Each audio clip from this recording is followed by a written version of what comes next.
Nesse vídeo a gente vai comentar a respeito da Sanepar e também do fim da isenção de imposto de renda em títulos que antes eram isentos. Vem comigo. Salve, salve, investidor, como é que você está? E vamos começar a falar aqui a respeito da Sanepar, porque ela soltou um comunicado ao mercado bem importante, por isso que vale a pena a gente trazer aqui. Olha só a notícia. Sanepar avança com plano de expansão nacional. Você sabe que a Sanepar é a companhia de saneamento do estado do Paraná. Atuação restrita no estado do Paraná. Ah, Luan, então ela não pode sair do Paraná. Não é bem assim. Existe uma forma dela conseguir atuar fora, por meio de parceria. Olha só aqui o comunicado ao mercado. A Sanepar comunica, e olha só, é continuidade do comunicado ao mercado do dia 12 de junho, que assinou um memorando de entendimento com a Acciona Água do Brasil para realização conjunta de estudos e tratativas, então uma fase meramente preliminar,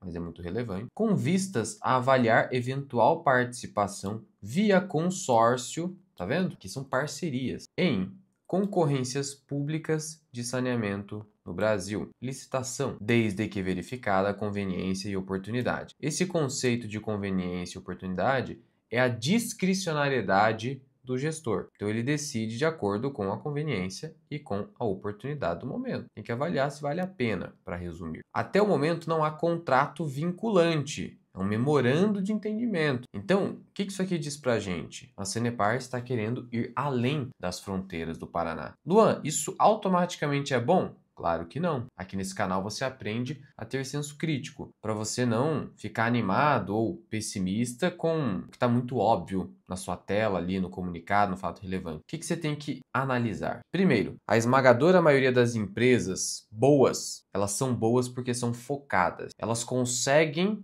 sustentar uma vantagem competitiva porque elas estão concentradas, seja num produto, seja num serviço, seja num território específico. Pensa nisso. Aqui no caso, a Sanepar não está violando o objeto social da empresa, que é saneamento básico. Não. Então ela não está saindo do foco do core business, o negócio principal. Agora, ela promover a atuação fora do estado, isso precisa ser bem avaliado. É preciso que a gestão consiga demonstrar que isso vai ser rentável, porque existe aquela sanha, aquela vontade do gestor de expansão, de crescimento. Só que crescimento sem rentabilidade, para o acionista, na verdade é pior. Então é uma avaliação que, sim, tem que ser feita com cuidado, porque você pode piorar a empresa. Esse é o cuidado que você precisa ter. Como acionista, você vai analisando. Para resumir, não é crescer a qualquer custo. Crescer com rentabilidade. Porque a gente não tem como saber até que ponto a expertise da Sanepar fora do estado do Paraná vai se reverter em retornos para o acionista. Essa que é a visão. Num primeiro momento, parece bom, mas é acompanhamento, é calma, é análise cuidadosa. As ações da Sanepar nesse ano sobem 33%. O Luan subiu bastante, né? Sim e não. Claro, subiu acima do Ibovespa, mas quando você compara com as outras empresas de saneamento listadas na Bolsa de Valores, ela subiu menos. A Copasa subiu quase 65%, que esticada, hein? E a Sabesp, 45%. A Sabesp, porque se tornou uma empresa puramente privada, não é puramente, né? Existe ali 18% ainda do capital social com o estado de São Paulo. Inclusive, eu fiz uma análise detalhada de Sabesp num relatório de análise, está na comunidade FMI. Pois bem, Sabesp por conta disso e a Copasa por conta da expectativa de privatização. Porque eu entendo que não há tempo hábil para toda a burocracia, mas isso poderia ficar para um outro momento, o assunto a respeito de Copasa. O que eu quero te falar aqui é o seguinte: a Sanepar, por ter subido mais de 30, não significa que automaticamente ficou cara, porque o caro é sempre relativo. Todo valor é relativo, ou seja, algo é caro ou barato de acordo com o quê? Ou em comparação com quem? Em comparação com Copasa e Sabesp, a Sanepar não subiu muito, apesar de um precatório bilionário que ingressou nos cofres da Sanepar e 25% desse valor, pouco mais de R$ 1 bilhão, pertence de fato à Sanepar e aos acionistas. Claro, muito desse dinheiro, obviamente, vai para investimento. A empresa deve ser a pioneira no que toca às metas de universalização do saneamento básico, mas ainda assim, algum dinheiro vai para o acionista. Só que, óbvio, a gente não pode levar em conta na avaliação das empresas um item não recorrente, porque aquilo não faz parte da geração de caixa da empresa, da sua capacidade de geração de valor. É algo pontual, igual o processo trabalhista, que às vezes tira dinheiro da empresa. E aí eu queria entrar aqui num ponto importante, que é justamente isso. Eventualmente um trimestre pode ser ruim por conta de processos trabalhistas. E eu queria te mostrar isso aqui no último resultado trimestral do segundo trimestre, onde a gente teve uma queda substancial no lucro, mas em virtude de um item não recorrente. Então você pode ter um trimestre onde a empresa ganha mais dinheiro do que deveria por conta de algo não recorrente, que não faz parte da recorrência da geração de caixa, ou algo que faz ela perder dinheiro no primeiro momento, mas é pontual, não prejudica a capacidade de longo prazo da empresa de gerar caixa, de gerar valor para os sócios. E aqui está o que eu gostaria de mostrar nesse momento. Tá vendo aqui, no segundo trimestre de 2025, tem um item provisões para contingência, menos 113 milhões. Sendo que, no mesmo período do ano passado, o valor foi positivo. Então aqui teve uma perda, aqui teve um ganho. Então isso se refletiu numa diferença enorme. Mas note o seguinte, vamos olhar para a questão da eficiência da empresa, porque isso aqui é pontual, decorre de questões trabalhistas pontuais. Tá vendo aqui? Despesa com pessoal, quase 380 milhões contra 424 do mesmo período do ano passado. Eficiência, claro, muito disso decorre do fato da gente ter um governo liberal, um governo preocupado com o controle de custos, mas a Sanepar, ela tem uma característica de que ela consegue ser rentável apesar de governos de esquerda que não se importam com inchar o quadro de pessoal ou de não serem eficientes. Isso a gente nota olhando para o histórico de resultados da Sanepar. Precisa olhar o histórico, porque isso vai contar um pouco da história da empresa, nos números. Então aqui no Investidor 10, você clica em contábil e aqui embaixo a gente consegue notar que, olha, o lucro da Sanepar em quase todos os anos cresceu, quase todos. Só teve aqui uma queda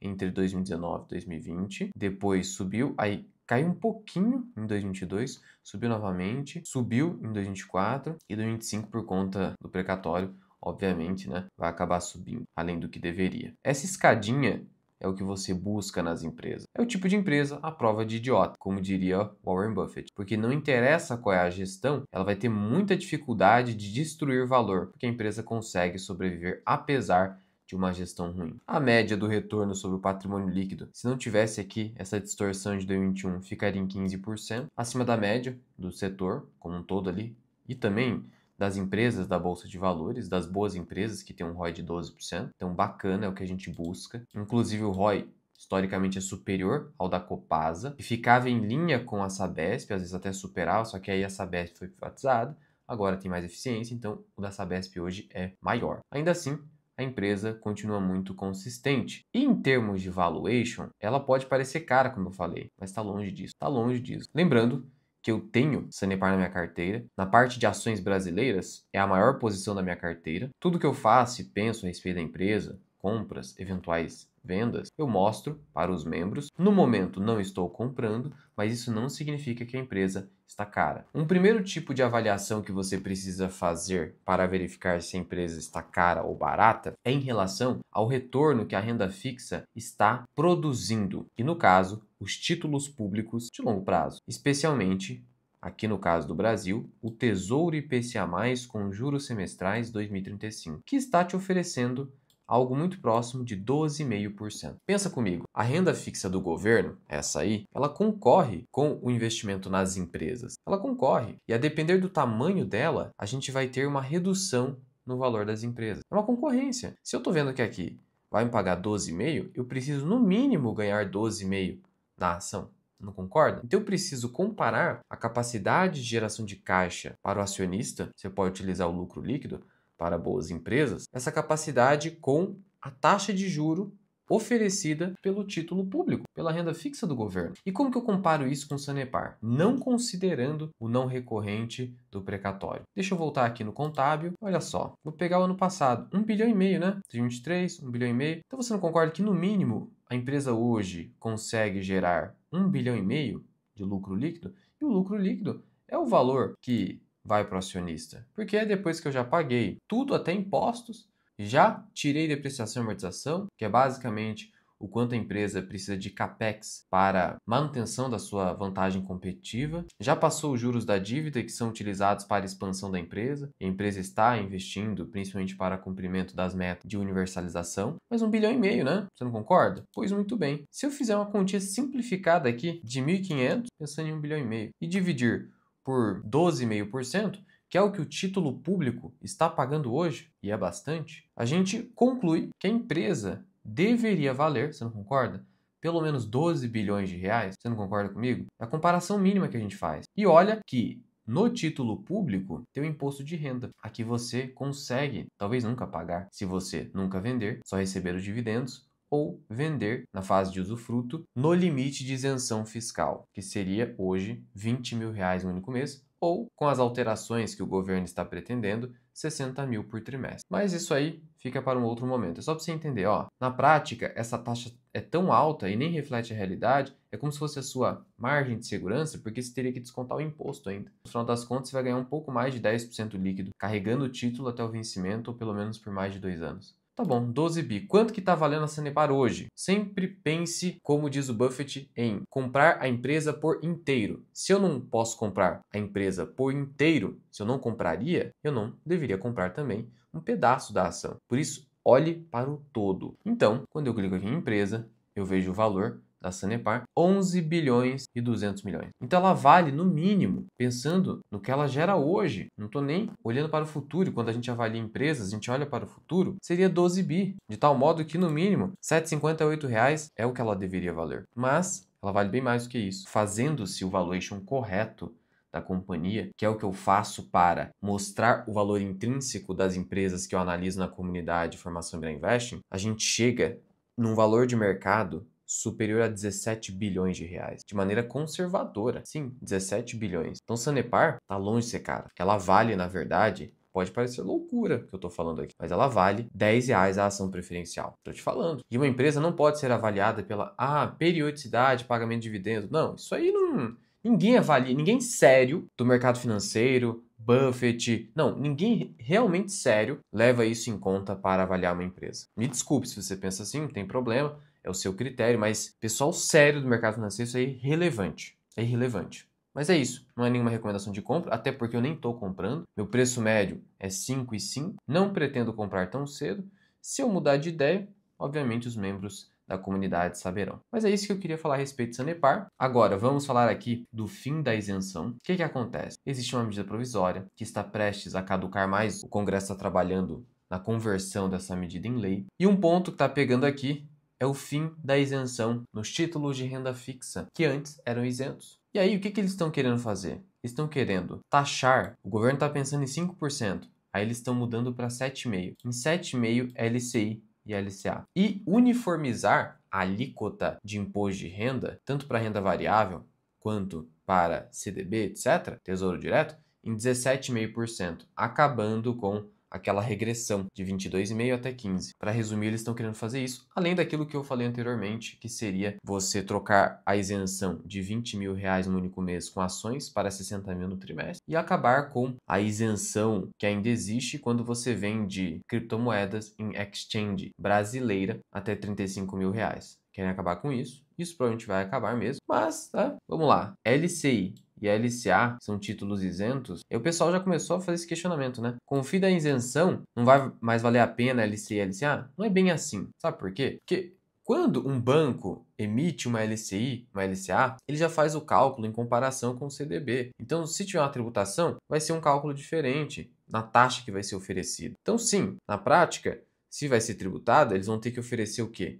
Uma taxa maior. Então, assim, para o investidor, vai continuar valendo a pena, porque vai ser uma taxa maior. O que vai piorar aqui? Para os bancos, porque o custo de funding, de captação de dinheiro, vai ficar mais caro. Isso é ruim, consequentemente, para os setores que a LCI e a LCA protegem, tentam estimular, tentam fomentar. LCI, setor imobiliário, LCA, o agronegócio. E aí, olha só, o presidente da Caixa Econômica criticou essa tributação sobre a LCI. Claro, a Caixa já está sofrendo com o pessoal sacando da poupança e esse juro muito alto, e aí eles vão encarecer. Olha só, a gente viu que o governo destruiu os Correios e pode prejudicar a Caixa Econômica. Então, Veja como a falta de planejamento do governo, simplesmente pensando em arrecadação, pode gerar autofagia do governo, das suas instituições, das suas empresas. Então, você investidor, não se preocupe com isso aqui. O mercado vai se ajustar. O que vai ser ruim? O 17,5 para renda variável. Para quem não vende ações ou respeita o limite de isenção, também vai mudar. Vai beneficiar os traders que vai cair de 20 para 17,5. E para o investidor também não muda. LCI e LCA. Vai piorar para a economia brasileira, que se aumenta o custo de funding. Isso se reflete em menor financiamento barato para o setor imobiliário e o agronegócio. E aí, vai ser algo bastante ruim, para resumir, para a economia. Para o investidor, não vai mudar muita coisa. É o que eu estou falando. O mercado vai se ajustar a isso. E falando de impostos, muitos investidores entraram na Bolsa de Valores a partir de 2020. E sem conhecimento das regras tributárias, o que eles fizeram? Muitas vezes venderam fundos imobiliários e não recolheram DARF com lucro, achando que dentro dos 20 mil, os fundos imobiliários também seriam isentos. Não existe isso. Ou acharam que, eu vou compensar lucro de fundo imobiliário com prejuízo que eu tive em ações. Também não pode. Então, são situações comuns que eventualmente você pode ter débito atrasado. E para isso, para não se preocupar com cálculo ou até rastreamento, eu te convido a conhecer o Grana Capital. Esse é um aplicativo indicado pela B3 e por meio dele você vai conseguir resolver essas pendências fiscais que eventualmente você tem. Ou se você não tiver, como esse é um aplicativo indicado pela B3, te dá segurança na hora de calcular o imposto da Bolsa de Valores. E no aplicativo você não precisa se preocupar com, quanto que eu tenho que pagar? Será que eu tenho que pagar? Será que eu desrespeitei o limite de 20 mil? Será que eu tenho prejuízo acumulado? Isso tudo vai ser feito de forma automática. E ainda tem ali a ferramenta de declaração do imposto de renda em menos de 5 minutos. E foi pensando nessa possibilidade de pendências de atrasados retroativos desde 2020 que o Grana está com uma campanha até o final de setembro com o cupom DESENROLA, que vai te dar 25% de desconto no plano Mais Grana, que é o mais completo de todos. Então baixe o Grana no link da descrição e no primeiro comentário fixado e use o cupom DESENROLA para obter 25% de desconto até o fim de setembro. E aqui em cima eu vou deixar um vídeo para você onde eu te mostro passo a passo de como você declara o imposto de renda com o aplicativo da Grana em menos de 5 minutos.